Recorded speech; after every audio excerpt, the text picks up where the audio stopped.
రాజకీయ అవసరాల కోసం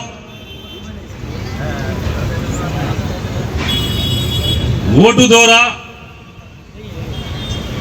లేదా మతాన్ని రెచ్చగొట్టి తద్వారా ఓటు అనే ఒక ఆయుధంతో రాజ్యాధికారాన్ని సుస్థిరం చేసుకోవడం కోసం రాతల్ని కూడా లేదా భారతదేశంలోని ప్రతి పౌరుడికి నాడు పెద్దలు కలగజేసినటువంటి నమ్మకాన్ని కానీ తూట్లు పొడుస్తూ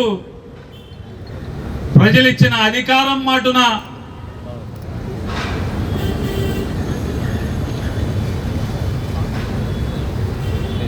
ప్రార్థనా మందిరాల్లోకి లేదా మత సాంప్రదాయాల్లోకి లేదా వ్యక్తుల యొక్క ఇళ్లలోకి జొరబడే ప్రయత్నాల్ని ప్రభుత్వాలే చేస్తుంటాయి ఇవాళ. ఆ ప్రయత్నాలు ఎవరెవరైతే చేసేటువంటి ప్రభుత్వానికి అండగా సాయంగా ఉన్నటువంటి ప్రతి ఒక్కరిని కూడా ఇవాళ ఈ వేదిక గట్టిగా ప్రశ్నించడం కోసం ఈరోజు జరిపే ఒక నిరసన కార్యక్రమే ఇవాళ ఈ ధర్నాగా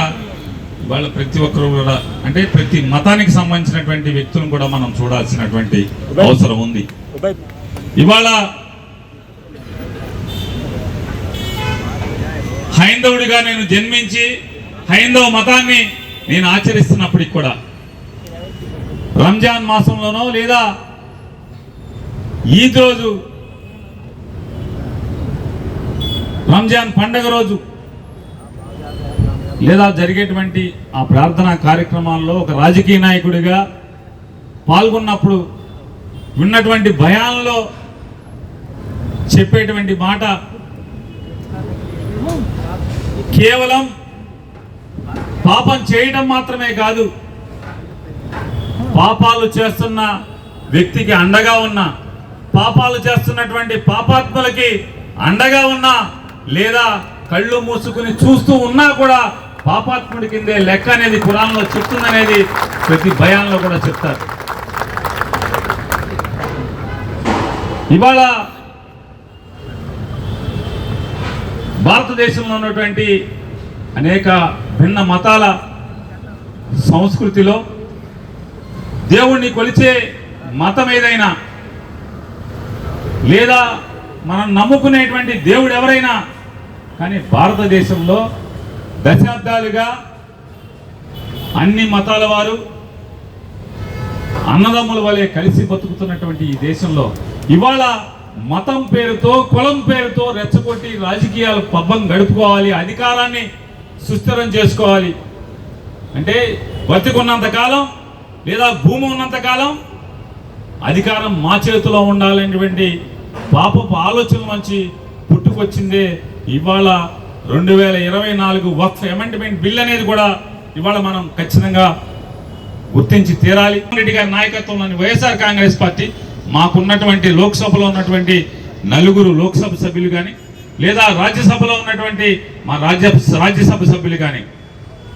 600 అయినా మా రాజకీయం కానీ లేదా మా పరిస్థితులు తలకిందైనా ఈ వక్ఫ్ అమెండ్మెంట్ బిల్లుకి వ్యతిరేకంగా వైఎస్ఆర్ కాంగ్రెస్ పార్టీ ఓటు చేసి తీరుతుంది అని చెప్పనేది ఇక్కడ ఉన్నటువంటి మిత్రులకే కాదు భారతదేశంలోని ప్రతి మహమ్మదీ సోదరుడికి కూడా మా విజ్ఞప్తిగా మా మాటగా తెలియజేస్తూ ఇంకా అనేక మంది పెద్దలు ఉన్నారు కాబట్టి ఇక్కడితో నాకు ఈ అవకాశం వైఎస్ఆర్ కాంగ్రెస్ పార్టీ తరఫున మా ఈ 2 మాటలు మాట్లాడే అవకాశాన్ని కల్పించినటువంటి ముస్లిం లా బోర్డు వారికి పెద్దలకందరికీ కూడా కృతజ్ఞతలు తెలియజేసుకుంటూ ఖచ్చితంగా భారతదేశాన్ని ఇవాళ కూటమిగా ఎన్డీగా ఏలుతున్నటువంటి పెద్దలు ఈ మతాల్లో కులాల్లో ఇళ్లలో జొరబడేటువంటి కార్యక్రమాన్ని కట్టిపెట్టమని చెప్పని డిమాండ్ చేస్తున్నారు.